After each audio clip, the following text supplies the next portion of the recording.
एक दो minute wait करते हैं, फिर शुरू करते हैं। मैं स्टार्ट कर दूंगा रिव्यू से। तो उसमें कुछ चीज़ें वैसी क्या ऑलरेडी पढ़ चुके हैं, कोई रिव्यू दूंगा, 4-5 मिनट वो लग जाएंगे। 2 मिनट वेट करते हैं, ना होगा।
बेसिक रिव्यू से शुरू करते हैं। जो अभी तक 2 दिन पढ़ा है उसका क्विक रिव्यू करते हैं। उस वक्त तक बाकी लोग ज्वाइन भी कर लेंगे।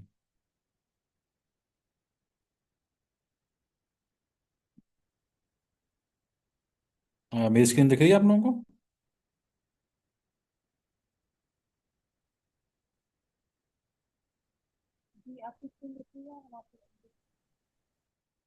ठीक है, मूव करते हुए भी दिख रही है।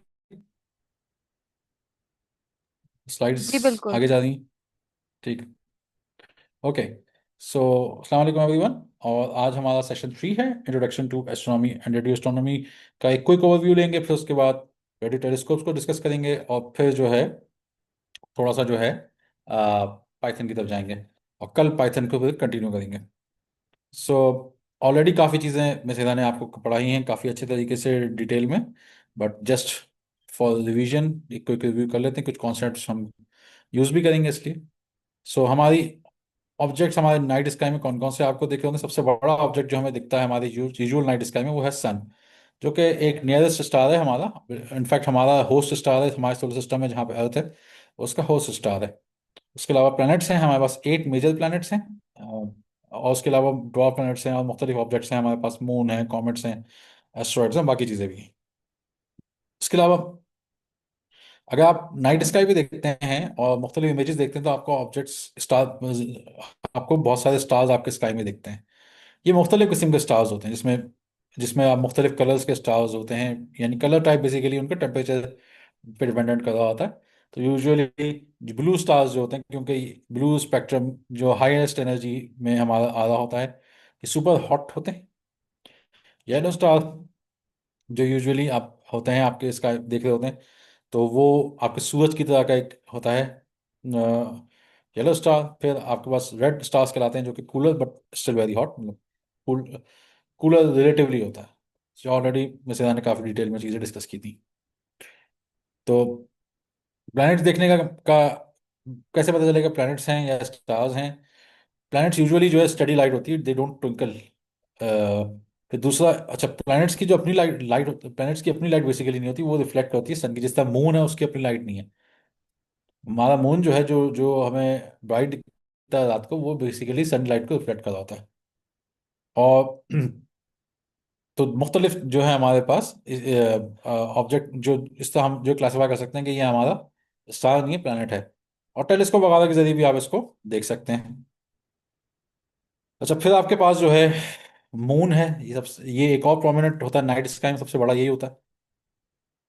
और मून पे आप देखते हैं कि मुख्तलिफ निशान बने हुए हैं, इम्पैक्ट हैं, ऑब्जेक्ट्स के इम्पैक्ट हैं। बेसिकली बहुत सारे ऑब्जेक्ट्स, रॉक्स, स्पेस रॉक्स जो है मून पे हिट कर रहे होते हैं, तो वो क्रेटर्स बना देते हैं। तो ये जो जो ये इस तरह के निशान बने हैं बेसिकली क्रेटर्स हैं। फिर फेजेस ऑफ मून आप देखते हैं, चांद छोटा बड़ा होता है। बेसिकली चांद का साइज कम ज़्यादा नहीं हो रहा होता। ये सनलाइट मुख्तलिफ एंगल से जो है उस पर से रिफ्लेक्ट हो रही होती है, उससे उसका साइज हमें बड़ा छोटा दिखता है। टाइड्स, मून का एक ग्रेविटेशनल इफेक्ट है जमीन पे, जो कि टाइड्स की फॉर्म में, यानी समंदर में जो लहरें ऊपर नीचे होती हैं, ये मून कितना करीब है, कितना दूर है, उससे भी फर्क पड़ रहा होता है, ग्रेविटेशनल इफेक्ट। और फिर मून किस तरफ है, उधर ही फर्क पड़ रहा होता है। सो जैसे यूजुअली जब मून करीब होता है, हाई टाइड्स होती हैं, उस वक्त लोगों को मना करते हैं किसी साइड पे ना जाएं। फिर हमारे पास और ऑब्जेक्ट्स क्या हैं, प्लैनेट्स, मून्स वगैरह के अलावा कॉमेट्स हैं। ये डर्टी स्नोबॉल्स हैं, या समझे आइस और डस्ट का एक कॉम्बिनेशन होता है, जो हम स्काई पे घूम रहा होता है, जब हमारे सोलर सिस्टम में भी घूम रहा होता है। जब ये इसकी टेल टाइप की आ रही होती है, बेसिकली क्या होता है, जैसे जैसे सूरज से करीब आता है, उसकी चीज मटेरियल मेल्ट होना शुरू होता है, या वहां से जो है ना वो तो उससे क्या होता है, वो उसके सरफेस से वो निकलना शुरू होता है, क्योंकि वो फिर कॉम्पैक्ट कॉम्पैक्ट आईसी फॉर्म में नहीं रहता, वो मेल्ट होना शुरू होता है। तो वो हमें टेल की फॉर्म में दिखता हो, वो बड़ा अच्छा सा व्यू देता है। जैसे एस्टेरॉइड है, एस्टेरॉइड जो है बिग रॉक्स है, मोस्टली कहाँ पर है, ये मार्स और जुपिटर के बीच में एक बेल्ट है, उसके उसमें है। ये बेसिकली क्या है, जब हमारा सिस्टम बन रहा था तो उसके बाद कुछ लेफ्ट ओवर मटेरियल होगा, उससे वो ये रॉक्स बन गए। Meteor, shooting stars, these are the, ये क्या है, छोटे पार्टिकल्स हैं या ग्रेन्स हैं, ये क्या है, ये हमारे एटमॉस्फेयर से जब टकराते हैं तो फिर ये ब्राइट होते हैं काफी। और उसमें से भी कुछ जो है वो जमीन तक भी आ जाते हैं, तो इम्पैक्ट भी उनका होता है। नेबुला, स्टार नर्सरीज, ये भी कल डिस्कस किया था हिरानी कि ये स्टार नर्सरीज बेसिकली ये क्या है, गैस क्लाउड्स हैं। मोस्टली हाइड्रोजन होते हैं, इसके अंदर हीलियम भी होता है, बट मोस्टली हाइड्रोजन होते हैं।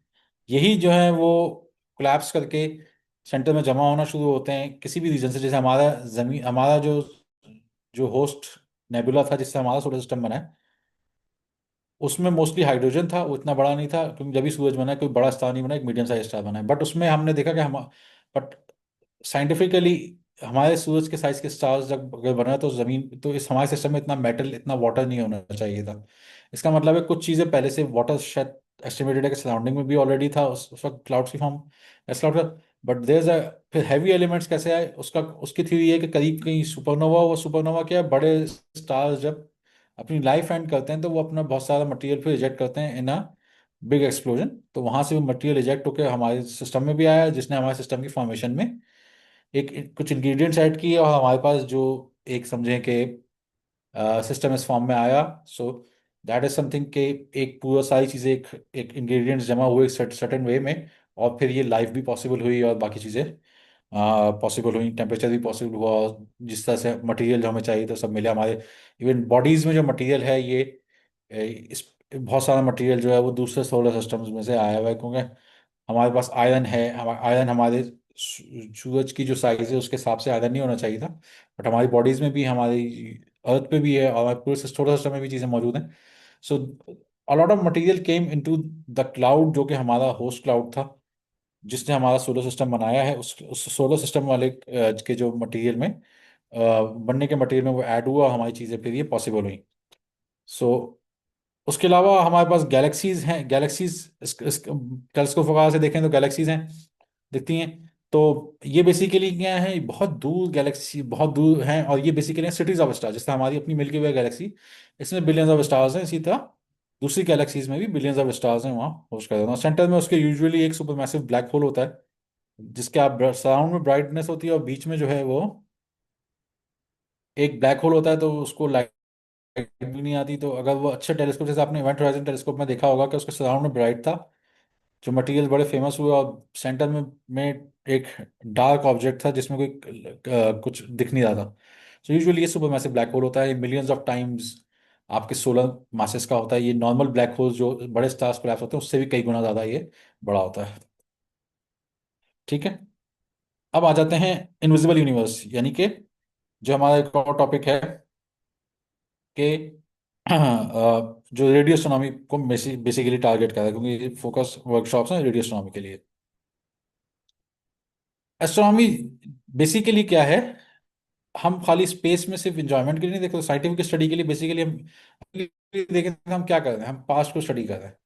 स्टार्स की जो लाइट है वो हमें मिलियंस ऑफ लाइट ईयर्स या हंड्रेड ऑफ थाउजेंड्स, जो हमारे पास ऑब्जेक्ट्स हैं, गैलेक्सीज हैं, स्टार्स हैं, और भी चीज़ें हैं, ना सिर्फ हमारे अपने सोलर सिस्टम की, जिसमें थाउजेंड्स ऑफ लाइट ईयर्स है, लेकिन बहुत सोलर सिस्टम के बियॉन्ड भी हमें चीज़ें दिखती हैं, कि टेलीस्कोप से देखते हैं तो फिर मिलियंस ऑफ लाइट ईयर्स की उसमें चले आता है। तो लाइट ट्रेवल्स फास्ट करता है, बट स्पेस उससे भी ह्यूज है। लाइट 3 लाख, रफली 3 लाख किलोमीटर पर सेकेंड है। बट रफली कह रहा हूँ क्योंकि एक्चुअल नंबर 299 समथिंग है करके है। But space is huge, space उससे ही बड़ी है। स्पेस तो billions of light years across. Light year का मतलब क्या है? लाइट एक साल में जितना डिस्टेंस ट्रैवल करती है वो लाइट ईयर कहलाएगा। लाइट एक दिन में जितना ट्रैवल करेगी वो लाइट डे कहलाएगा, और उसको ऐसे निकालेंगे किलोमीटर पर सेकेंड। ठीक है। तो बट स्पेस जो है ना, बिलियंस ऑफ लाइट ईयर्स है, तो इसका मतलब है हमें जो चीज दिख रही है ना, और बहुत दूर से लाइट पहुंच रही है हम तक, वो हम तक जो है वो काफी सालों के बाद, काफी हजारों लाखों करोड़ सालों के बाद पहुंच रही है। तो हम बेसिकली क्या स्टडी कर रहे हैं? पास कर रहे हैं। अच्छा, इवन जो सन है, हमारा सन हमारे नेबरहुड में ही है, लेकिन उसकी लाइट भी हमसे 8 मिनट्स फ्यू सेकंड्स के बाद पहुंचती है। सो अगेन हम भी सूरज का जो है ना प्रेजेंट नहीं देख रहे होते, हम सूरज का स्लाइट पास 8 मिनट्स फ्यू सेकंड पुराना पास देखे होते हैं। स्टार्स वो तो फिर बहुत ही आगे, हंड्रेड ऑफ ईयर्स हमारे विद इन सोलर, हमारे जो with in milky way Galaxy है, या इवन जो हमारी स्टेलर नेबरहुड है, ये भी हंड्रेड्स ऑफ ईयर्स तक हमें बात की दिखती है। अच्छा, इलेक्ट्रोमैग्नेटिक स्पेक्ट्रम क्या है बेसिकली? यूनिवर्स जो है बेसिकली आप समझ लें कि में बहुत ज़्यादा, इसमें यूनिवर्स में जो है ना केमिकल प्रोसेसेस होते हैं। जिस तरह पियानो में मुख्तलिफ बटन्स ना बेसिकली मुख्तलिफ फ्रीक्वेंसीज पे को डिनोट कर रहे होते हैं, उससे मुख्तलिफ साउंड बनती है। इस तरह डिफरेंट केमिकल प्रोसेसेस से, एटॉमिक प्रोसेसेस से जो प्रोसेसेस हो रहे होते हैं, उससे मुख्तलिफ एमिशंस होती हैं, मुख्तलिफ वेवलेंथ में, मुख्तलिफ फ्रीक्वेंसीज पे। अच्छा, वेवलेंथ और फ्रीक्वेंसीज का आइडिया है सबको?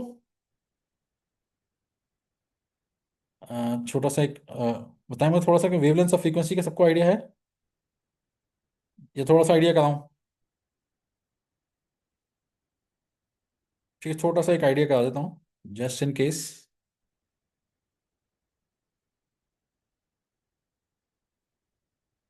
ठीक है।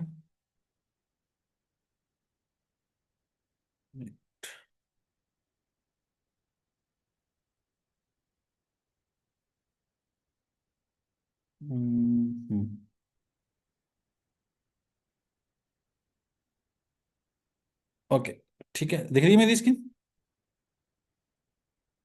ठीक है। अच्छा, वेवलेंथ बेसिकली क्या है? ये आपके पास एक वेव है, ये आपके पास एक वेव जा रही है। वेवलेंथ क्या है? दो पीक्स के दरमियान जो डिस्टेंस होगा वो क्या कहलाएगा? वेवलेंथ। समंदर में वेव्स होती हैं, साउंड वेव्स भी होती हैं। इससे लाइट, फोटॉन्स जो हैं, जो लाइट है वो दो दो फॉर्म की होती है। पार्टिकल्स भी हमने पढ़ा, ड्यूअल नेचर ऑफ लाइट, और वेव की। इलेक्ट्रोमैग्नेटिक रेडिएशन भी बेसिकली क्या है? लाइट की डिफरेंट फॉर्म्स हैं। तो उनकी मुख्तलिफ फ्रीक्वेंसी और वेवलेंथ है। वेवलेंथ क्या हो गई? दो पीक्स के दरमियान डिस्टेंस हो गया। इसी तरह फ्रीक्वेंसी क्या होगी? आपने 0 से 1 सेकंड, 1 सेकंड के दौरान जितनी दफा ये साइकिल्स कंप्लीट होंगी ना, उतनी ये उसकी फ्रीक्वेंसी होगी। सो बेसिक, और ये आ जाता है पर सेकंड में आ जाता है, या हर्ट्ज के यूनिट होते हैं बेसिकली। तो आप देखेंगे 1 सेकंड में इसमें दो साइकिल्स कंप्लीट होती हैं। साइकिल्स क्या हो गई? एक, कोई भी एक पॉइंट लिया, उसका कॉरस्पॉन्डिंग दूसरा पॉइंट, ये एक साइकिल हो गई। फिर यहां तक आपने देखा दो साइकिल्स पूरी हो गई हैं 1 सेकंड के अंदर। ठीक है, तो यहाँ की फ्रीक्वेंसी टू हो गई, टू साइकिल्स हो गई, या ठीक है। और वेवलेंथ लैम्डा आपका आ गया, और उसको हर्ट्ज कह लें, साइकिल्स कह लें, इनमें हम पर सेकंड बेसिकली यूनिट होते हैं। अच्छा, इनका रिलेशन क्या है? Lambda multiply by frequency basically क्या बन जाएगा? देखिए, लैम्डा की यूनिट मीटर हो गया, फ्रीक्वेंसी हो गई पर सेकंड में, मीटर पर सेकंड। मीटर पर सेकंड किसका है? वेलोसिटी। अगर इलेक्ट्रोमैग्नेटिक उसमें लेंगे, कॉन्टेक्स्ट में लेंगे, तो ये बेसिकली बन जाएगी स्पीड ऑफ लाइट। ठीक है, तो इससे क्या पता चलेगा कि जिसकी वेवलेंथ ज्यादा होगी उसकी फ्रीक्वेंसी कम होगी। जैसे रेडियो वेव्स की वेवलेंथ ज्यादा है तो उनकी फ्रीक्वेंसी कम है। इसी तरह एक्सरेज की फ्रीक्वेंसी ज्यादा है तो उनकी वेवलेंथ क्या है, छोटी है। सो ये चीज बेसिकली जो है हमारे पास इस तरीके से हो रही होती है कि एक्सरेज की फ्रीक्वेंसी ज्यादा है, वेवलेंथ कम है। रेडियो वेव्स की वेवलेंथ ज्यादा है, यानी वेव्स बड़ी हैं तो फ्रीक्वेंसी इनकी कम हो गई और एनर्जी भी कम है। फ्रीक्वेंसी और एनर्जी का रिलेशनशिप है, ई इज टू एच में पढ़ा हो शायद आपने, फिजिक्स में कभी पढ़ेंगे, बट नहीं भी पढ़ा, इट्स नॉट, अभी बाद में आप पढ़ ही लेंगे कहीं स्कूल में। बट जस्ट अभी फ्रीक्वेंसी और वेवलेंथ इज इनफ। ठीक है। अच्छा, विजिबल वेव्स और हमारे जब ऑप्टिकल एस्ट्रोनॉमी है तो हम क्यों रेडियो एस्ट्रोनॉमी कर रहे हैं?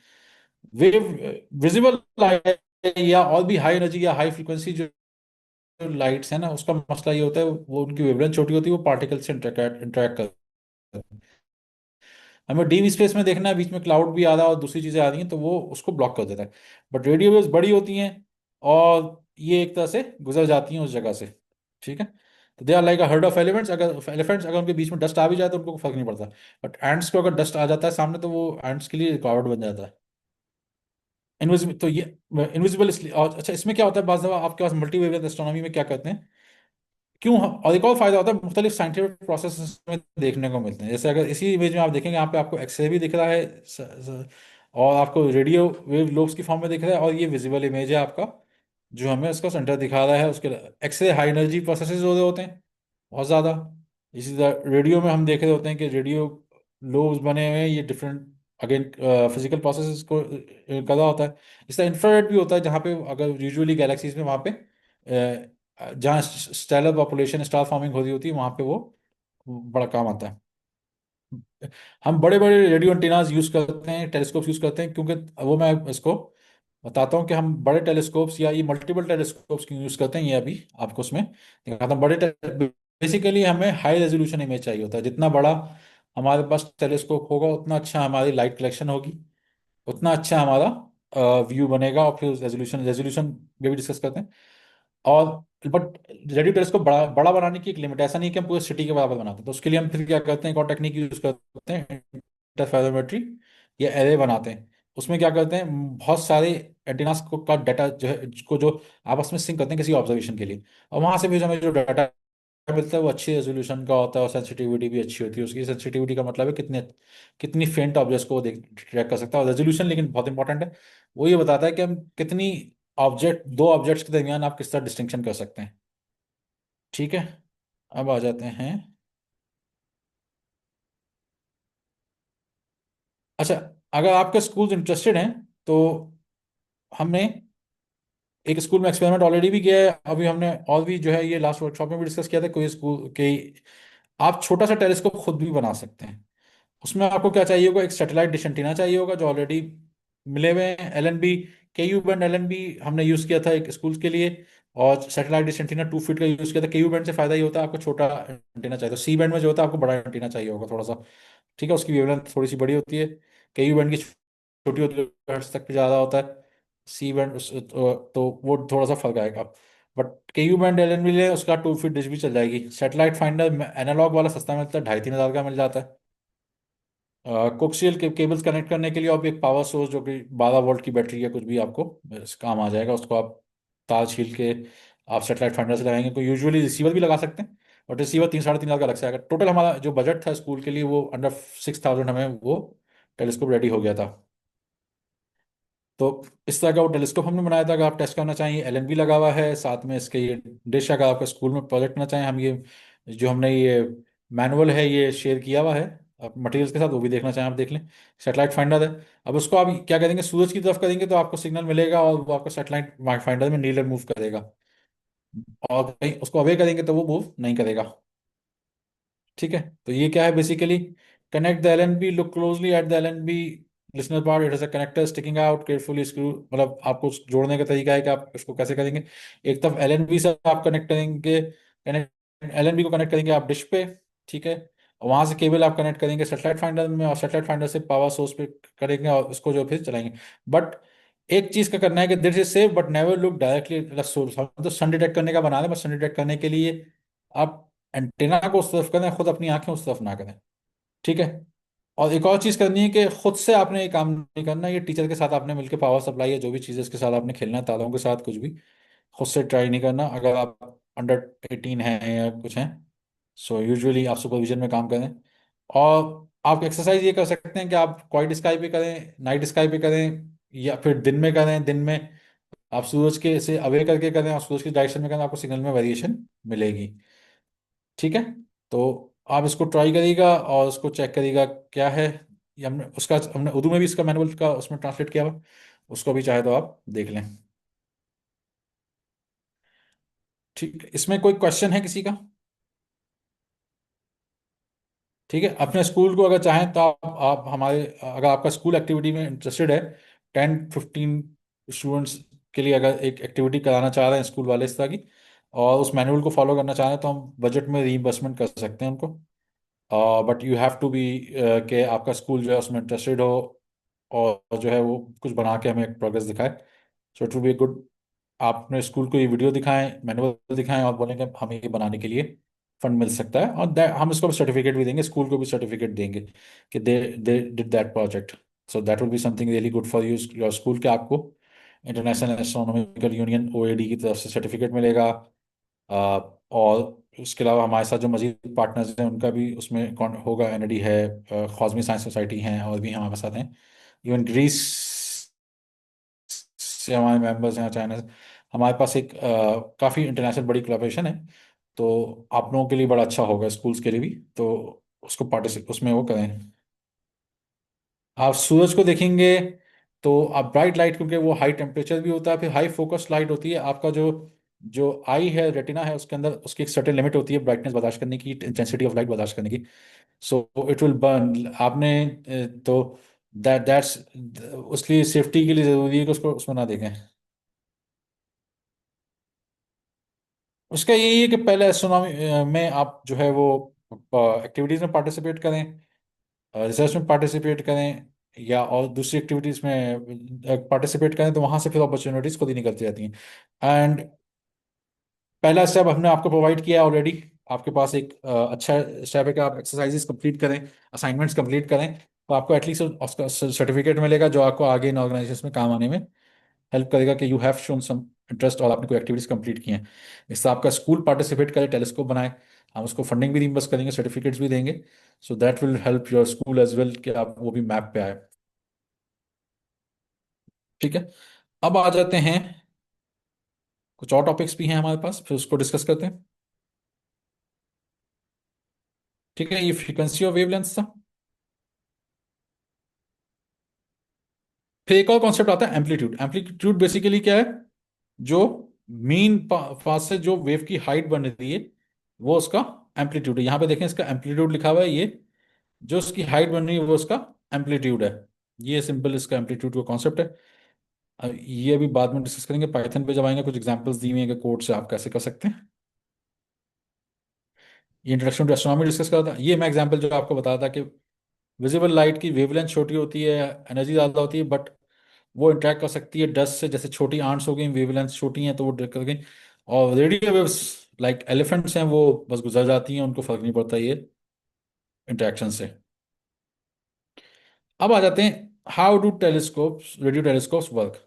तो मैंने आपको रेडियो टेलीस्कोप की शेप दिखाई दी। एक सिंगल डिश को पहले स्टडी करते हैं, और बेसिक को स्टडी करते हैं। इसके मेन पार्ट देखेंगे, क्या डिश है, डिश एंटेना है। फिर ये रिसीवर सेटअप है, वो बेसिकली क्या करता है, डिश क्या करता है, large curved surface collects and focuses the radio wave much like a magnifying glass focuses light. ठीक है, ये क्या करेगा, लाइट को फोकस करता है। यहाँ पे देखें तो जमा करी और फोकस कर दिया यहाँ पे। फिर यहाँ से जो है रिसीवर सेटअप से वो यहाँ पे इलेक्ट्रिकल करंट की फॉर्म में जाएगा। रिसीवर क्या करेगा, sensitive electronic device at the focal point of the dish converts the radio waves into electrical signals. यहाँ से कन्वर्जन होकर यहाँ पे जा रहा है, इलेक्ट्रिकल सिग्नल में बन रहा है। इलेक्ट्रिकल सिग्नल कहाँ जाएंगे, कंप्यूटर में। कंप्यूटर क्या करेगा, this electrical signals are then sent to powerful computers that process, analyse and convert them into images, graphs, या जो डाटा आपके पास एस्ट्रोनॉमर्स जो स्टडी करते हैं रिसर्च के लिए, उस डाटा में कन्वर्जन होती है। उसका बेसिक ब्लॉक डायग्राम यहाँ पे दिया हुआ है आपको ये। ठीक है, इसको reflector, second reflector, first reflector primary यहाँ पे आ गया, इसके यहाँ से जमा हुआ, और यहाँ से जब आया, फिर यहाँ पे जो है वो, यहाँ पे फीड हॉर्न लगा हुआ है जमा करने के लिए कलेक्शन।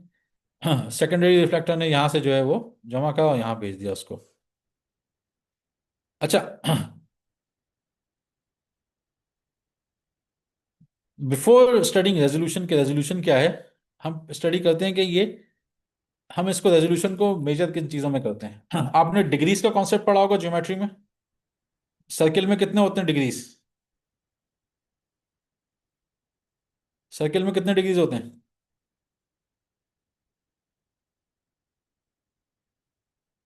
360, बिल्कुल। नाइस। ठीक है। इसी तरह एक और यूनिट होता है, रेडियंस। रेडियंस बेसिकली क्या होता है, डिग्री से रेडियन में कन्वर्ट करने की आप करते हैं, जो भी डिग्री में एंगल है उसको आप मल्टीप्लाई करें पाई बाय 180 से, पाई डिवाइडेड बाय 180 से, तो आपके पास वो रेडियंस में आ जाएगा। जिस तरह का 30 डिग्री को मैं कन्वर्ट करूंगा तो 30 degree multiply by pi by 180, 30 यहाँ पे 6 हो जाएगा, तो पाई डिवाइड बाय 6 रेडियंस हो गया। इससे रेडियन से डिग्री में क्या है, रेडियन में जो भी एंगल आपके पास दिया हुआ है, लेट से पाई बाय 2 दिया हुआ है, उसको आप मल्टीप्लाई करें इसके रिवर्स से, यानी इनवर्स से, मल्टीप्लाई 180 बाय पाई, तो आपके डिग्रीज में आंसर आ जाएगा। और डिग्री एक और फिर यूनिट होता है arc seconds. Arc second simply क्या होता है, आप डिग्रीज को मल्टीप्लाई करते हैं 3600 से। तो 1 डिग्री अगर है मेरे पास, तो उसमें कितने आर्क सेकंड्स होंगे? 1 degree multiply by 3600, 3600 arc seconds. इसी तरह आर्क सेकंड्स को डिग्रीज में वापस कैसे लाएंगे? अगर आपने मल्टीप्लाई करके डिग्री को मल्टीप्लाई 3600 से किया और आर्क सेकंड आ गया, तो आर्क सेकंड से डिग्री में जाने के लिए सिंपली क्या करेंगे, 3600 से डिवाइड कर देंगे, यानी 3600 आर्क सेकंड्स को हम डबल डैश, डबल कोट से भी इसको जो है वो डिनोट करते हैं। तो 3600 arc second divide by 3600 is equal to 1 degree. ये कन्वर्जन है। अब इसका मकसद क्या है? बेसिकली हमें ऑब्जेक्ट्स को ब्राइटली देखना, जो हाई रेजोल्यूशन में अगर देखना है क्या है, तो कि हमारी एक्यूरेसी ना कितने कम आर्क सेकंड की होती है, यानी जितना छोटा नंबर होगा ना, जितने छोटे छोटे साइज की ऑब्जेक्ट्स को भी, छोटी रेजोल्यूशन का नंबर होगा ना, वो उतना अच्छा है। वो आगे मैं समझाता हूँ आपको। बट बिफोर दैट, रेजोल्यूशन का आइडिया लें। रेजोल्यूशन क्या है? Capability to distinguish between two points या टू ऑब्जेक्ट्स। आपने स्टेडियम में मैच देख रहे हैं, आप बाहर, आप अपने स्टैंड में तो बैठे हैं, आपको लोग करीब दिखने सही समझ में आ रहा है। सामने वाला जो स्टैंड है, जो अपोजिट साइड पे स्टेडियम के आपके स्टैंड है, उसमें आपको ये तो पता है लोग हैं, लेकिन आप क्या लोगों की शक्लें अलग अलग करके बता सकते हैं कि इसमें से कौन किसकी शक्ल क्या है, कौन कौन बैठा कर? आपके दो दोस्त बैठे हुए होंगे बहुत दूर, और वो एक ही जैसे कपड़े पहने होंगे, तो आपके लिए बड़ा मुश्किल होगा डिस्टिंग्विश करना। आपकी आंखों की रेजोल्यूशन ऐसी नहीं है। बट आपको ऐसी डिवाइस यूज करें जिसकी रेजोल्यूशन हाई हो, कोई हाई रेजोल्यूशन कैमरा यूज करें, फिर आप उसको दूर से देख सकेंगे। उनको, या टेलीस्कोप होगा आपके पास, तो आप उनको दूर से भी देख, दूर भले बैठे हुए हैं, आप उसको उस इंस्ट्रूमेंट की मदद से देखेंगे, तो आप फिर भी उसको बता सकेंगे, क्योंकि आपकी आंखों की रेजोल्यूशन की लिमिट्स इतनी नहीं है कि वहां देख सकें, लेकिन आपने जो इक्विपमेंट यूज किया उसकी रेजोल्यूशन अच्छी है। तो बेसिकली यहाँ पे देखें, बैड रेजोल्यूशन है, आप बता नहीं देंगे दो लाइट्स आ कैसे नहीं, क्या ये दो बल्ब जल रहे हैं, दो, दो लैंप्स हैं, क्या है ये? बट इसको अच्छी रेजोल्यूशन में देखा थोड़ा, तो हमें पता चला ये लाइट का क्या है, गाड़ी की हेडलाइट्स हैं। सो ये यहाँ पे बेटर रेजोल्यूशन आपको मिली, से फायदा हुआ। तो रेजोल्यूशन क्या हुआ? Distinguish two points closer is equal to better resolution. अच्छा, जो जो टेलीस्कोप या तो करीब दिखा दे, अच्छा टेलीस्कोप बेसिकली ये करता है, टेलीस्कोप, माइक्रोस्कोप क्या करता है, छोटी चीज को बड़ा करके दिखाता है, टेलीस्कोप क्या करता है, दूर की चीज को करीब करके दिखाता है। तो अच्छी टेलीस्कोप वो होती है जो अच्छे रेजोल्यूशन में आपको आउटपुट दे। अच्छा, बड़े टेलीस्कोप्स का मतलब क्या होता है? आप जितना बड़ा आपका टेलीस्कोप होगा, उसका कलेक्शन एरिया उतना ज्यादा होगा, उतनी अच्छी लाइट जमा करेगा वो, फिर फोकस उस हिसाब से अच्छा करेगा। तो टेलीस्कोप के डायामीटर, डायामीटर क्या होता है? एक एंड से दूसरे एंड तक के डायामीटर, अगर इसका हाफ करें सेंटर से यहाँ तक करेंगे, रेडियस कहलाता है। तो ये रेजोल्यूशन मेजर करने का एक फॉर्मूला है, रेली रेली क्राइटेरिया कहलाता है वो, क्राइटेरियन। रेजोल्यूशन एंगल मेजर करने का फॉर्मूला क्या, थीटा में होता है 1.22 मल्टीप्लाई बाय वेवलेंथ। वेवलेंथ मैंने अभी आपको दिखाई दी, रेडियो वेव्स की वेवलेंथ बड़ी होती है, तो उसके लिए और यहाँ पे डिवाइड बाय जो नीचे टेलीस्कोप का डायमीटर। अब इसमें एक चीज देखें, ऑप्टिकल वेवलेंथ नैनोमीटर्स में होती हैं, छोटी होती हैं। तो उसके लिए हमें, अगर उसी रेजोल्यूशन पे हमें जो है ना, फर्स्ट करें कि हमें एक सर्टेन रेजोल्यूशन फिक्स करें कि हमें इसमें इमेज चाहिए। अब जो एंटेना उस रेजोल्यूशन को अचीव करेगा ऑप्टिकल में, उसी रेजोल्यूशन को अचीव करने के लिए, क्योंकि रेडियो वेवलेंथ ज्यादा होती है, तो हमें बड़ा एंटीना चाहिए होगा इसको बैलेंस आउट करने के लिए, ताकि हमें वो रेजोल्यूशन हमारे पास फिक्स्ड रहे अगर हमें अचीव करनी है। सो इसके लिए हमें, दैट्स वाई जो रेडियो टेलीस्कोप होते हैं ना, वो बड़े बड़े हमारे पास एंटेनाज होते हैं, बहुत बड़े बड़े एंटेनाज होते हैं। अच्छा, जो जो रेजोल्यूशन आती है यूजुअली, वो ये जो रिजल्ट आएगा इस फॉर्मूले का, वो रेडियंस में आएगा, ऊपर दिखाया था आपको। उसको आप फिर डिग्री में कन्वर्ट करें, फिर आर्क सेकंड में कन्वर्ट करें, वो भी मैंने कन्वर्जन ऊपर आपको सीरीज दिखाई थी। तो उससे ये होगा कि हमें साइंटिफिकली जो है उसको कई जगह मेजर कर सकते हैं। इसकी एग्जांपल यहाँ पे दी हुई है एक। क्या फर्स्ट करें, अगर आपके पास 0.21 मीटर्स की वेवलेंथ है, रेडियो वेवलेंथ है, और 25 मीटर्स का डायमीटर का रेडियो एंटीना है, तो आपके पास यहाँ पे इस तरीके से आप इसको कैलकुलेट कर सकते हैं। 1.22 multiply by 0.21 divide by 25। Answer आपका रेडियंस में आएगा। इसको करके देखिएगा चाहे तो। और फिर चाहे तो रेडियंस को आप डिग्री में कन्वर्ट करें, डिग्री को आर्क सेकंड में कन्वर्ट करें, so you can do all these things.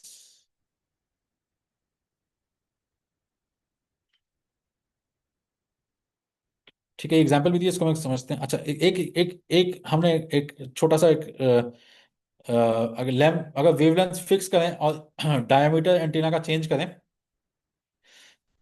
तो आप देखें यहाँ पे इनवर्स एक्सिस पे हमने प्लॉटिंग की है। यहाँ ऊपर जो है ना, ये रेजोल्यूशन का नंबर छोटा है।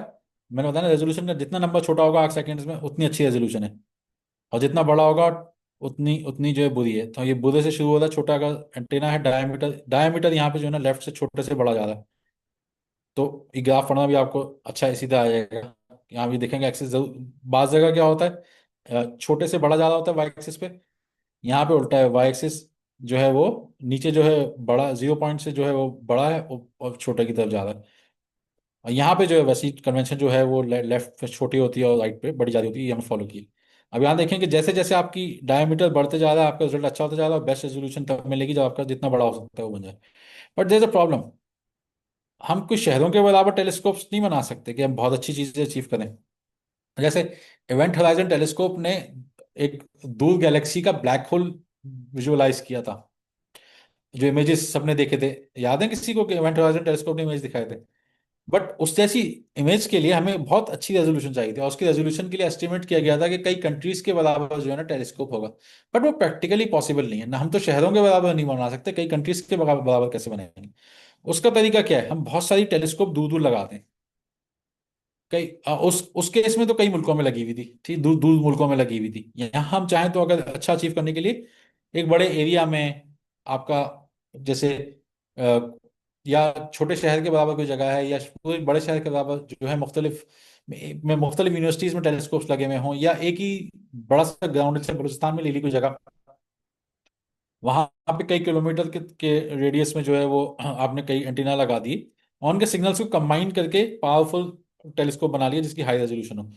अच्छा, इसका फायदा क्या होता है कि आपके पास जो फर्स्ट कहीं सिंगल डिश है आपके पास। अच्छा, इसमें जो है ना फॉर्मूला जो बनता है वो क्या बनेगा, रेजोल्यूशन का एक ऑल्टरनेट का, उसको आप ब्लरीनेस का वर्ड यूज करना, और उसमें रफली क्या बनता है, वेवलेंथ और पॉइंट डायमीटर। हमने देखा था अभी रेजोल्यूशन में क्या था, 1.22 मल्टीप्लाई बाय वेवलेंथ डायमीटर। तो इसको अप्रोक्सीमेशन कर देते हैं। जब इसकी इसकी हम बात करते हैं, क्या कहते हैं, इंटरफेरोमेट्री की, या मल्टीपल एरेस के साथ जो हम मेजरमेंट्स कर रहे होते हैं, तो इसको भी ब्लरीनेस की फॉर्म में भी लिख सकते हैं। तो बेसिकली क्या बनेगा, वेवलेंथ अपॉन डायामीटर, अगर हम एक डिश की बात करें। और वो अगर हमें ब्लरी इमेज दे रहा है, और हम इतना बड़ा नहीं कर सकते कि वो शहर के बराबर बना सकते हैं, किसी ऑब्जेक्ट को अगर जरूरत पड़ रही है कि बहुत अच्छी रेजोल्यूशन चाहिए, डिस्टेंट ऑब्जेक्ट है, फेंट ऑब्जेक्ट है, उसको अच्छे से देखने के लिए, तो हम क्या करेंगे, मल्टीपल एंटीनाज लगा देंगे। और फिर हम डायमीटर वर्ड यूज नहीं करेंगे, फिर हम कहेंगे बेसलाइन। बेसलाइन बेसिकली क्या, अगर आपके पास बहुत सारे एंटेना है ना, बहुत सारे एंटेना के का जो है वो के दरमियान जो जो मैक्सिमम पॉसिबल डिस्टेंस है उन एंटीनास के दरमियान, वो जो है बेसिकली क्या कहलाएगा, वो कहलाएगा आपका बेसलाइन।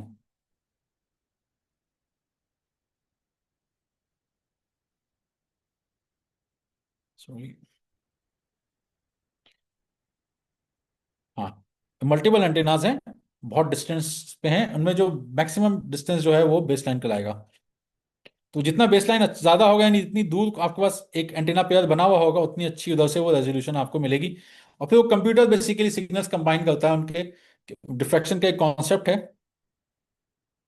डिफ्रैक्शन का कॉन्सेप्ट है लाइट का, आप लोगों को लाइट की डिफ्रैक्शन का कॉन्सेप्ट है।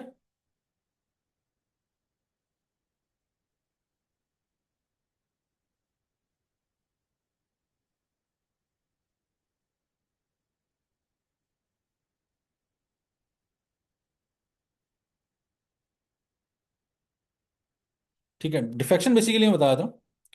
लाइट जब किसी छोटे जगह से गुजरती है, लाइट को डजंट लाइक कि वो उसको स्क्वीज किया जाए, तो वो क्या करती है, फिर वो दोबारा फैल के अपना, अगर नैरो जगह से गुजरती है, दूसरी साइड पे दोबारा फैलने की कोशिश करती है। अगर बहुत ज्यादा स्क्वीज होकर दोबारा फैलेगी ना, तो इमेज ब्लर बनेगा, लेकिन जितना बड़ा उसको आप वो बीच में से होल देंगे, तो उसमें डिस्टॉर्शन कम आएगी, और अगली साइड पे जो दोबारा स्टोर होगी वो रिलेटिवली अच्छी फॉर्म में स्टोर होगी। तो स्क्वीज करके जो जो लाइट लाइट फिर स्टोर होती है वहां पे, वो आपके पास आ रहा होता है, वहां पे जो है वो, आप उसको कह लें कि वो एक जो वेव फॉर्म बनाती है वहां से जो बनाती है, वो अच्छी बनेगी अगर वो होल जितना बड़ा होगा। अच्छा, लाइट उसमें एक और कॉन्सेप्ट आता है इंटरफेरेंस का, लाइट का, कंस्ट्रक्टिव और डिस्ट्रक्टिव। अब आपकी लाइट लाइट वेव्स हैं, लेट्स से आपके पास मल्टीपल होल्स हैं, दो होल्स हैं, उधर से दोनों जगह से डिफ्लेक्शन हो रही है। अब वो दोनों फिर वेव पैटर्न अपना अलग अलग बनाएंगे, दोनों तरफ से लाइट गई है, दोनों तरफ के दूसरी तरफ आके वो एक्सपेंड हुई है, तो आपके पास क्या हुआ, मल्टीपल जो है वो वेव वेव फ्रंट्स बने, मल्टीपल जो है आपकी इंटरफेरेंस पैटर्न्स आ रहे हैं। तो उसमें क्या होगा आपके, कंस्ट्रक्टिव भी होगी। कंस्ट्रक्टिव इंटरफेरेंस क्या होगी, पीक टू पीक, अगर दो लाइट जो जगह से आ रही है वो मिलेगी तो कंस्ट्रक्टिव इंटरफेरेंस होगी। और अगर ऐसा होगा कि एक तरफ से पीक आ रही है, दूसरी तरफ से जो है वैली आ रही है, तो वहां पे क्या होगा, वो कैंसिल आउट करेंगे, वो कहलाएगा डिस्ट्रक्टिव इंटरफेरेंस। जो कंप्यूटर है आपका, वो क्या करेगा, इस सारे पैटर्न्स को नोट करेगा, कहाँ पे कंस्ट्रक्टिव हो रही है, कहाँ पे डिस्ट्रक्टिव हो रही है, एंटेनाज मेरे कहाँ लगे हुए थे, किस एंगल पे लगे हुए थे, कितनी जगह पे लगे, सबका कंबाइन करेगा। दैट्स कॉम्प्लिकेटेड मैथ्स और कंप्यूटर एल्गोरिथम्स होते हैं। वो कंबाइन करके वो एक बड़ी सी इमेज बनाएगा, चेक करेगा कि वो जो सिग्नल आ रहा था मुझे किस टेलीस्कोप पे किस फॉर्म में मिला, कहाँ पे मुझे किस वक्त पीक मिली, कहाँ पे मुझे वैली मिली, और वो किस अगर एंटीना ए पे उस वक्त मुझे पीक मिली, एंटीना बी पे वैली मिली, एंटीना सी पे भी मुझे पीक मिली। सो इसका क्या मतलब हुआ कि किस एंगल पे वो ऑब्जेक्ट था। तो वो सारी चीजें जमा करके वो एक इमेज बनाएगा, जो कि वो डिफेक्ट इस नॉलेज को यूज करेगा, और फिर आपको एक फाइनल इमेज बना के वो दे देगा। कंप्यूटर कोरिलेटर कहलाता है जिसे आप कहते हैं। वो सब बना के वो एक अच्छी आपको इमेज बना के, पैटर्न बना के वो दे देगा आपको, ठीक है। So that's the concept behind कि हम बड़े डिश को क्यों यूज करते हैं, कि सिग्नल कंबाइन करें और अच्छी सी बड़ी सी इमेजेस बना के दिखाएं, ठीक है। ये मुख्तलिफ वेवलेंथ्स का मैंने जिक्र किया था, मुख्तलिफ बैंड्स का जिक्र किया था, सी बैंड, एल बैंड, के यू बैंड बोला था आपको, कि जो एंटीना बनेगा वो 12 गीगा से 18 गीगा हर्ट्स का है। गीगा का मतलब बिलियन है। तो उसका कॉरस्पॉन्डिंग वेवलेंथ ये बनेगा, आप उसको निकाल के देखिएगा, फॉर्मूला बताया मैंने आपको, सी सी स्पीड ऑफ लाइट है, इज इक्वल टू जो वो एफ मल्टीप्लाई बाय लैम्डा, यानी कि फ्रीक्वेंसी और वेवलेंथ को मल्टीप्लाई करें, यानी इन दोनों को मैं एक ही यूनिट्स में अगर करूँ मैं, ये सेंटीमीटर में, तो उसको पहले पहले चाहूंगा मीटर या किलोमीटर में कर लूँ। उससे फायदा ये होगा कि जो मेरा यूनिट्स आएगा, और उसको मैं गीगा हर्ट्स को गीगा का मैं बिलियन लिख दूं, तो उससे अगर मैं किलोमीटर पर सेकंड में निकालना चाहता हूँ, वरना अगर मैं मीटर पर सेकंड में लाइट की स्पीड निकालना चाहता हूँ, तो 3 × 10⁸ होगा। वो 3 लाख किलोमीटर तक, किलोमीटर का के में का मतलब क्या है, 1000। उससे अगर उसको मीटर में करूंगा, तो किलो तो 3 लाख × 1000 यानी 3 की पावर 8 मीटर पर सेकंड। तो इसको मैं यूनिट्स को बस बैलेंस कर ली गई, फिर आपको स्पीड ऑफ लाइट आती जाएगी। इन दोनों को मल्टीप्लाई करेंगे, आप एक्सरसाइज चाहें तो कर सकते हैं इसको अपनी प्रैक्टिस के लिए। बट ये मुख्तलिफ बैंड्स हैं, इनका मतलब क्या है, इनमें मुख्तलिफ साइंस होती है। लो फ्रीक्वेंसी रेडियो है, VHF है, ठीक है, मुख्तलिफ फ्रीक्वेंसी हैं आपके पास जिन पे HF है आपके पास। उस पे जो है मुख्तलिफ फ्रीक्वेंसीज पे मुख्तलिफ साइंस होती हैं। तो उसकी बेस पे जो है आप डिसाइड करते हैं कौन सा टेलीस्कोप आपको यूज करना है। ऑफकोर्स बजट भी एक बड़ा फैक्टर होता है। तो मुख्तलिफ साइंटिफिक ऑब्जर्वेशन आप मुख्तलिफ फ्रीक्वेंसीज पे कर देते हैं। लो फ्रीक्वेंसी पे सोलर फ्लेयर्स हैं, और सन यानी सोलर सोलर एक्टिविटी जो फ्लेयर्स आते हैं वो हैं। उसके अलावा पल्सार्स के बारे में पढ़ाया था, वो भी हम जो है वो मुख्तलिफ फ्रीक्वेंसीज पे देख सकते हैं। एक्टिव एजीएंस या एक्टिव गैलेक्टिक न्यूक्लियाई क्वासार्स, ये ऑब्जेक्ट्स हैं, ये भी हम सूटेबल होते हैं मुख्तलिफ फ्रीक्वेंसीज के लिए। So with in radio frequency भी मल्टीपल फ्रीक्वेंसीज बैंड्स मौजूद हैं जिसमें डिफरेंट साइंस होती है। That's why radio astronomy is one of the most interesting field in astronomy, कि खुद में इतनी उसकी मजीद डेप्थ है कि वो मजीद उसके बैंड्स बने हुए हैं कि मुख्तलिफ साइंसेज आप कर सकते हैं, ठीक है जी। अच्छा, अब आ जाते हैं कि अब आ जाते हैं,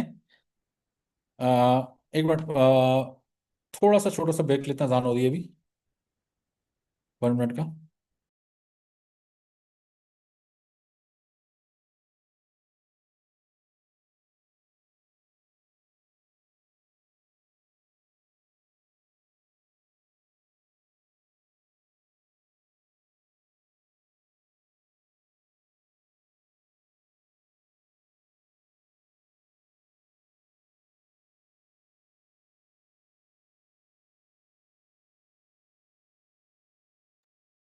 डॉक्टर फैसल, कोई स्टूडेंट आपसे कोई क्वेश्चन पूछना चाह रहा है। जी जी, पूछें।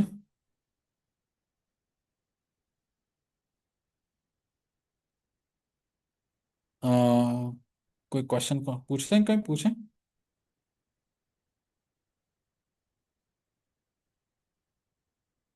वफा, कोई क्वेश्चन पूछना चाहिए, पूछ लें आप म्यूट हैं। सर आई थिंक वो टाइप कर रही है। ओके।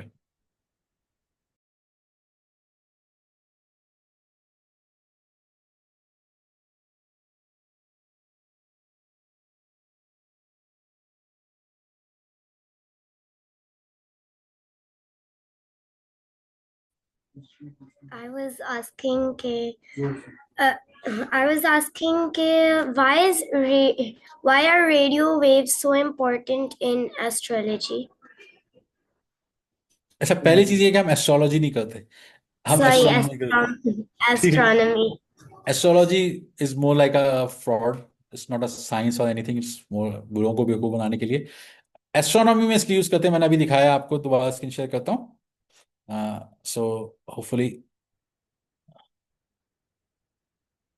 यहाँ पे हमने दिखाया,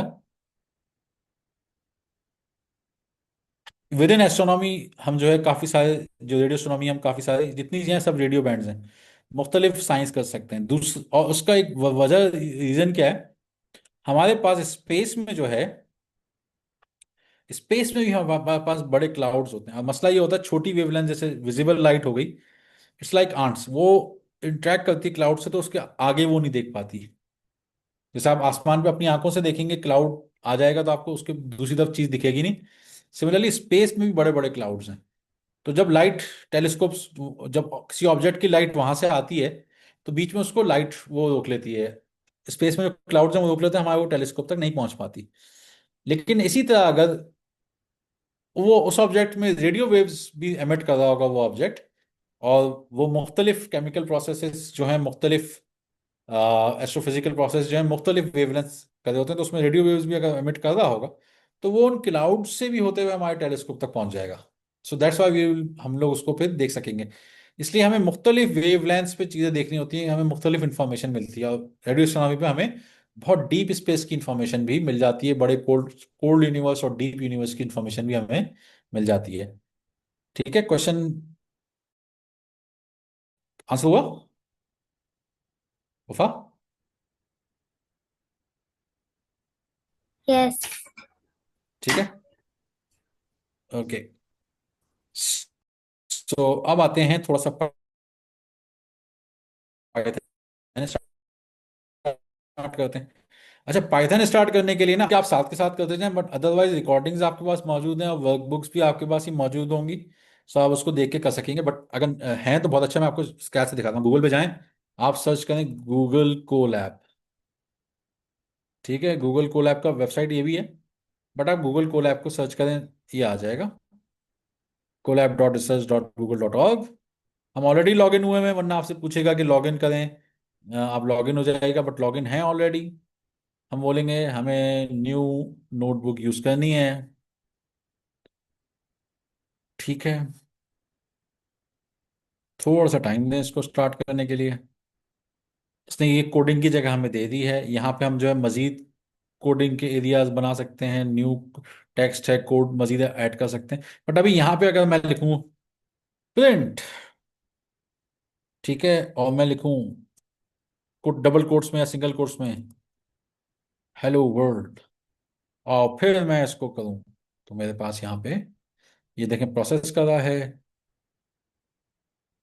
अगेन इसके सर्वर पे लोड्स कितना है उस हिसाब से थोड़ी स्पीड यहाँ पर उसने आउटपुट दे दिया। इसी तरह मैं चाहूँ मैं कोई टेक्स्ट भी डाल सकता हूँ। दिस इज सम नो, बल्कि क्या कहते हैं, रेडियो, ओ रेडियो पाकिस्तान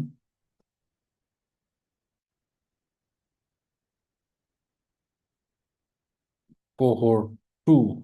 ठीक है, ये को टेक्स्ट हो गया। अब मैं यहाँ पे भी आ रहा है आपके पास, ठीक है। अब मैं यहाँ पे, ठीक है, यहाँ पे लिखा हुआ आ गया। अब मैं कहता हूँ मजीद कोड कर दूंगा। मैं कह सकता हूँ प्रिंट, को मैथमेटिकल ऑपरेशन भी कर सकता हूँ। 3 -30 -10 कर दें चलें। ठीक है, मैं कहता हूँ प्रिंट, उसने मुझे रिजल्ट भी निकाल के दे दिया। सो मैं मुख्तलिफ ऑपरेशन इन कोड सेल्स में, ये कोड सेल्स हो गए, यहाँ पे टेक्स्ट एरिया हो गया, तो मैं उसमें कर सकता हूँ।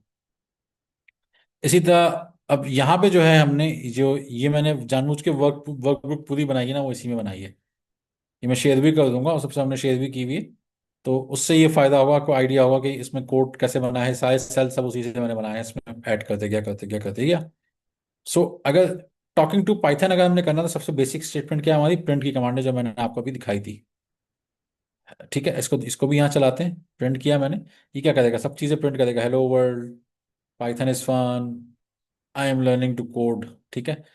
अच्छा, इसमें आप कंप्यूटर्स में जो है, आप यूज करते हैं \n समटाइम, या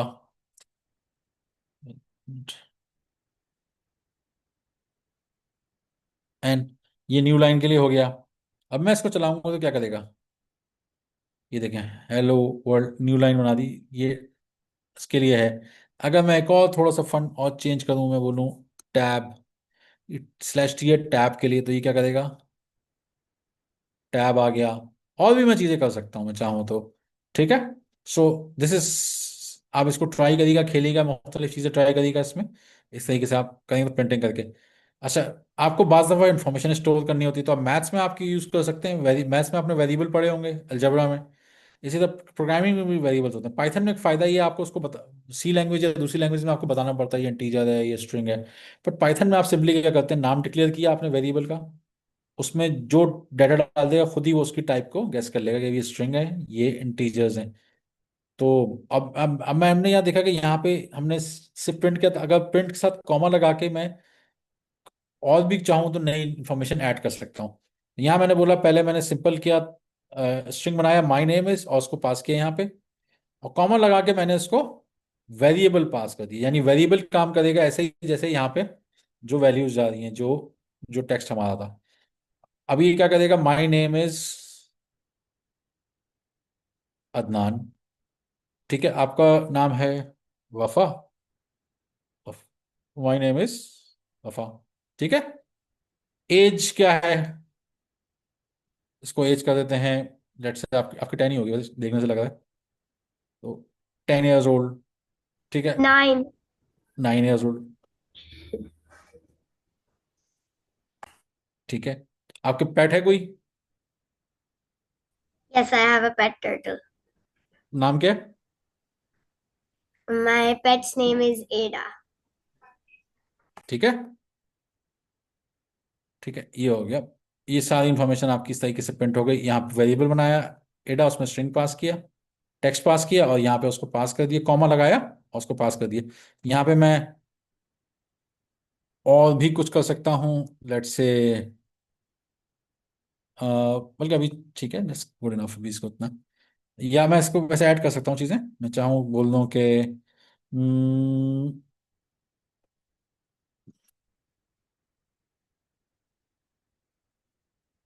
एडा इज अ गुड पैट, या नाइस पैट। नाइस है या नहीं है? ठीक है, She is very nice. Ada is very nice. ठीक है, Ed is a nice pet. ठीक है, ये आप कॉमा लगा के और भी इंफॉर्मेशन ऐड कर दी मैंने, फुल स्टॉप भी यहाँ लगा दिया, पिछले वाले सेंटेंस में फुल स्टॉप ऐड हो गया। सो ठीक है जी, तो इसके जरिए आप कर सकते हैं। अच्छा, डिफरेंट काइंड्स ऑफ इंफॉर्मेशन हमारे पास मैंने बताई थी। टेक्स्ट क्या है, स्ट्रिंग्स है बेसिकली, कहलाते हैं, कंप्यूटर लैंग्वेज को स्ट्रिंग कहते हैं।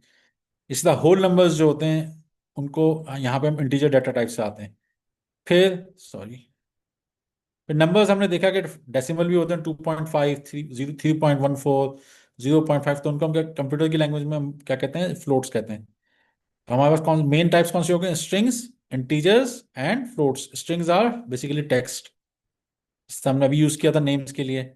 एज के लिए हमने जो नंबर यूज किया था होल नंबर था, दैट वाज, यहाँ पे कंप्यूटर में उसको इंटीजर के जरिए, इसमें इंटीजर फॉर्म में बेसिकली इंटीजर होल नंबर्स जो है वो मैथ्स में हम यूज कर रहे होते हैं इन a different way.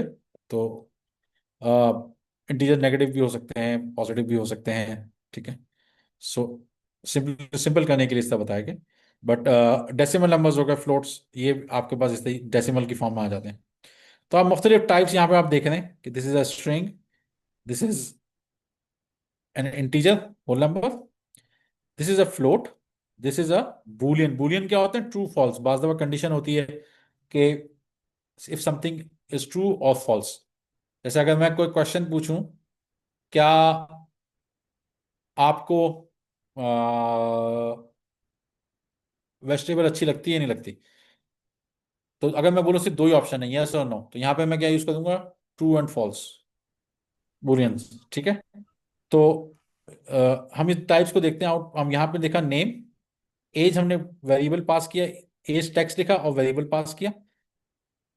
Height metres में, हाइट में नंबर चाहिए, फ्लोट फॉर्म में, डेसिमल फॉर्म में, वो भी चला गया। एज में हमें सिंपल चाहिए था, हम चाहते इसको भी फ्लोट कर देते, बट वो 7.5, 7.5 इस तरह के साथ था, बट हम यूजुअली नहीं करते इसको इतना। और height depending on your requirement आप चेंज कर सकते हैं। हाइट मीटर्स में हम ले रहे हैं, तो हमने बोला हाइट उसको पास कर दी इंटीजर की फॉर्म और फ्लोट की फॉर्म में। और क्या वो स्टूडेंट है, name J Luna, is Luna student 7 years की, वो कर सकते हैं। तो वो पूछ सकते हैं यस है या नो है। अगर ट्रू है, यस है, तो इसका मतलब ट्रू है, उसको ट्रू कर दिया। और उसको अभी टाइप भी चेक कर सकते हैं कि टाइप क्या है नेम की, टाइप क्या है एज की, टाइप क्या है हाइट की, और टाइप क्या है इस स्टूडेंट की। इसको चला के देखते हैं, ठीक है। अब देखें यहाँ पे क्या आया, name Luna, age 7, height 1.25 metres, और इज अ स्टूडेंट ट्रू। अब टाइप्स देखिए कि ये जो हमने पास किया, इनकी टाइप्स क्या है डाटा की, ये डाटा टाइप्स कहलाती हैं। टाइप ऑफ नेम क्या है, स्ट्रिंग, क्योंकि टेक्स्ट था, टेक्स्ट का मतलब स्ट्रिंग था। नंबर कोई डेसिमल ही लगा हुआ था, उसने एज को समझ लिया कि ये इंटीजर है। हाइट, उसने हाइट की हमने टाइप चेक करी तो उसने देख लिया फ्लोट है। क्लास का मतलब होता है कि उसको एक सर्टेन, एक एक कंस्ट्रक्ट में या टाइप, उसकी एक डेफिनेशन होती है किसी भी। हम वो डाटा टाइप डिस्कस करें ना कि इंटीजर, वो सब कहाँ पे डिफाइन होगा, वो किसी क्लास में डिफाइंड होता है। उसकी उसके बारे में जो इन्फॉर्मेशन है वो समझे कि उसको सिर्फ इतना समझ लें अभी। और स्टूडेंट चूंकि यस और नॉट, ट्रू ट्रू में आंसर आ रहा था, उसको समझ गया वो बोल है। अब बेसिक मैथ्स ऑपरेशन अगर हम करना चाहें, तो बेसिक मैथ्स ऑपरेशन हमारे पास कौन से, addition, subtraction, multiplication and division, ठीक है। अगर हम करना चाह रहे हैं एडिशन, तो हमने क्या किया, एक वेरिएबल डिफाइन किया, सेकंड वेरिएबल डिफाइन किया, उसमें नंबर डिफाइन किया और दोनों को ऐड कर दिया। इसी तरह हम चाहें तो टेम्परेचर में देखना चाहें, हम पॉजिटिव नंबर भी डाल सकते हैं और नेगेटिव नंबर भी, ठीक है। तो डे का टेम्परेचर 30 डिग्री सेल्सियस सेल्सियस है और नाइट में सर्दी हो गई है, -5 डिग्री सेंटीग्रेड हो गया, तो हमने उनका डिफरेंस निकाला। अच्छा, माइनस माइनस क्या हो जाएगा, माइनस माइनस प्लस हो जाता है। देखते हैं चला के क्या उसने वाकई ऐसा किया है, माइनस माइनस प्लस। लेकिन 35 डिग्रीज कर दिया उसने उसको, ठीक है। और यहाँ पे दोनों गैलेक्सीज के डिस्टेंस को उसने ऐड कर दिया है, 150 plus two, 150 billion plus 200 billion, billion में 9 जीरोस होते हैं। इसी तरह मल्टीप्लीकेशन क्या है, दो नंबर डिफाइन किए, उनको आपस में मल्टीप्लाई किया। मल्टीप्लाई के लिए एस्टेरिस्क यूज होता है, ठीक है। एस्टेरिस्क यूज किया और वहां उसने उसको मल्टीप्लाई कर दिया। तो हमने देखा कि अगर हम कह रहे हैं कि स्पीड ऑफ लाइट किलोमीटर पर सेकंड में है, मल्टीप्लाई बाय कितने, अब multiplication distance travel by light, अगर एक लाइट की स्पीड देखी और देखा कितने कितने 1 घंटे तक उसने ट्रेवल किया, तो उसमें 60 मल्टीप्लाई बाय 60 सेकंड हो गया, यानी 3600 सेकंड, 60 मिनट्स होता है, 60 सेकंड्स। 1 घंटे में लाइट ने कितना ट्रेवल किया है, 1 घंटे में इतना ट्रेवल किया, ठीक है। बहुत ह्यूज नंबर है। और इसी तरह जो है वो, अगर फर्स्ट करें कि टोटल फ्यूल इतना है और नंबर ऑफ रोवर्स यानी मार्स में जो गाड़ी, मार्स रोवर जो गाड़ी चली थी वो रोवर कहलाता है, वो है 4। तो एक एक रोवर के लिए कितना फ्यूल अवेलेबल होगा? 500 डिवाइड बाय 4, आपके पास 125.0। जैसे ही डिवाइड लगा देना ऑटोमेटिकली डेसिमल जो है पाइथन अज्यूम कर लेता है, लगेगा आंसर फ्लोट में आएगा। साइंटिफिक कैलकुलेशन में ऐसे ही आता है। इसी तरह अगर आप जो है वो एक साथ मल्टीपल ऑपरेशंस भी कर सकते हैं। यानी यहाँ पे क्या होता है, 3 डिस्टेंसेस दिए हुए हैं, उनको ऐड करके डिवाइड किया गया है नंबर ऑफ प्लैनेट्स, यानी एवरेज डिस्टेंस उनका सूरज से। ठीक है, calculating average planetary distance in an imaginary system. अभी हमारे सिस्टम का नहीं है। फर्स्ट करें किसी सिस्टम में 3 प्लैनेट्स हैं, उनके सेंटर में उनका उनका सन है। बेसिकली हमारा सन, हम जो सन है ना उसको वो भी एक स्टार है। फर्स्ट करें एक सोलर सिस्टम है, एक और उधर 3 प्लैनेट्स हैं और उनका सेंटर में जो उनका जो सेंट्रल स्टार है, उससे उनका डिस्टेंस एवरेज क्या है? 1 astronomical unit, 2.5 astronomical unit. Basically हम जो 1 एस्ट्रोनॉमिकल यूनिट बनाते हैं ना, ये जमीन से सूरज का जो एवरेज डिस्टेंस है ना, उसको हम 1 एस्ट्रोनॉमिकल यूनिट कहते हैं, जो कि रफली 150 मिलियन किलोमीटर है। ठीक है, बट फर्स्ट करें इमेजिनरी सिस्टम में 3 प्लैनेट्स हैं, उनके डिस्टेंसेस अलग अलग हैं। हम एवरेज डिस्टेंस निकालना चाह रहे हैं जस्ट फॉर फन। तो हम क्या कहेंगे, इन तीनों को ऐड किया और इसको फिर डिवाइड कर दिया नंबर ऑफ प्लैनेट्स है। नंबर ऑफ प्लैनेट्स हमारे पास 3 है, क्योंकि यहाँ 3 वैल्यूज हैं, 1 2 3। तो ये एवरेज बन गया। इसमें देखें, 2 ऑपरेशंस को एक साथ कम, एडिशन भी हो रहा है और डिवीजन भी हो रहा है। तो हमें ये आंसर आ गया एवरेज। और ये यहाँ पे इसका से निकाल दें, यानी कि 1 + 2 + 5, 1 + 2 + 5, 1 + 2.5 + 5। तो ये आपके पास हो जाएगा 8.5, 8.5 डिवाइड बाई 3, 2.8333 एस्ट्रोनॉमिकल यूनिट्स, ये आ गया। ठीक है, तो ये बेसिक ऑपरेशन इसको जरूर ट्राई कीजिएगा। अगेन मैंने किस्सा बताया था आपको कि आप जाएंगे यहाँ पे, उसको सर्च करें गूगल कोलैब को, यहाँ उससे ये पेज खुलेगा, आप लॉगिन होंगे अपने गूगल अकाउंट से। यहाँ बोलेंगे न्यू नोटबुक, और फिर जो भी मैथमेटिकल ऑपरेशन आपसे अपने ट्राई करने हैं वो करें। और आपको बहुत अच्छे ट्यूटोरियल भी गूगल मिल जाएंगे इसमें, नोटबुक के लिए और पाइथन के लिए। बट हमने हमारी ये वीडियोस हैं, ये भी आपके लिए अवेलेबल है ऑलरेडी। जो पिछले कोर्ट की वीडियो है वो भी अवेलेबल है, इसकी भी वीडियोस अपलोड हो जाएंगी। सो ये आज के लिए इतना काफ़ी है। कल इंशाल्लाह फिर मिलते हैं, और होपफुली आप लोगों को लर्निंग हुई होगी कुछ ना कुछ।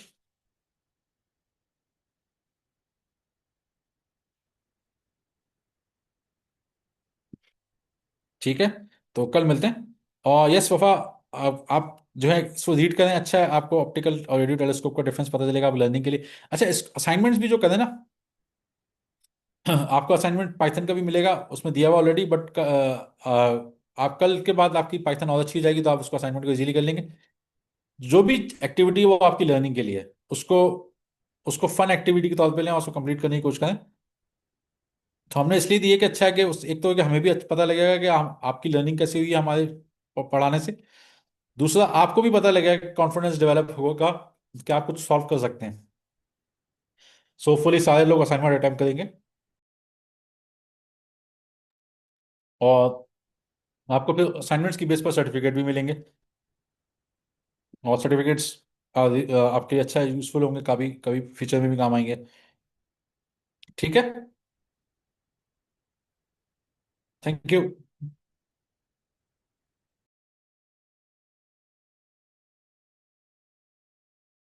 हेरा, कुछ बोलना है आपने कंक्लूड करने के लिए? आई थिंक सर आज के लिए इतना काफी है, फिर इंशाल्लाह मुलाकात होती है इन लोगों से कल। इंशाल्लाह, थैंक यू।